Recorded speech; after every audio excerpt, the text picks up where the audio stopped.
जय Maharashtra public. खूप दिवसानंतर मी vlog करतोय. तर सकाळ झालेली होती. सकाळ मला दूध आणायला जायचं होतं, तर मी बाईक काढली आणि निघालो दूध आणायला. रस्त्याने सकाळ सकाळचा व्ह्यू तुम्हाला दाखवतो बघा, बस स्टँडचं कसं असतं आमच्या इकडं. तर मग दूध वगैरे घेऊन आलो. मग चाय वगैरे पिली. मग चाय वगैरे पिऊन मग आपल्या लक्षात आलं की आज आपल्याला एक वर करायचं. मग लगेच आंघोळीला गेलो. आंघोळ वगैरे करून फ्रेश वगैरे झालो. फ्रेश वगैरे होऊन मग लगेच मी माझ्या वर्कला बसलो. मला एका सॉंगची PPT तयार करायची होती, त्यासाठी मग पेपर वर्क केलं थोडंसं. पेपर वगैरे करून घेऊन त्याचं प्रॉपर बजेट वगैरे काढलं मी. आणि मग लगेच थोड्या वेळात मला जायचं होतं कॅफेवर, इंटरनेट कॅफेवर. तिथं गेलो मी आणि माझा फ्रेंड. मग तिथं मी माझं वर्क करायला लागलो.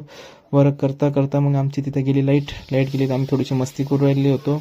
पण थोडीशी मस्ती केली तरी पण लाईट काय आमची आली नव्हती. मग मी थोडंसं बाल्कनीत फिरत होतो. तिथं मग आली लाईट गेली. परत मी तिथं आलो आणि माझं पूर्ण वर्क कंप्लीट केलं. कंप्लीट करून मी घरी आलो. खूप झाली रात. तर भेटूया पुढच्या व्लॉगमध्ये. जय महाराष्ट्र.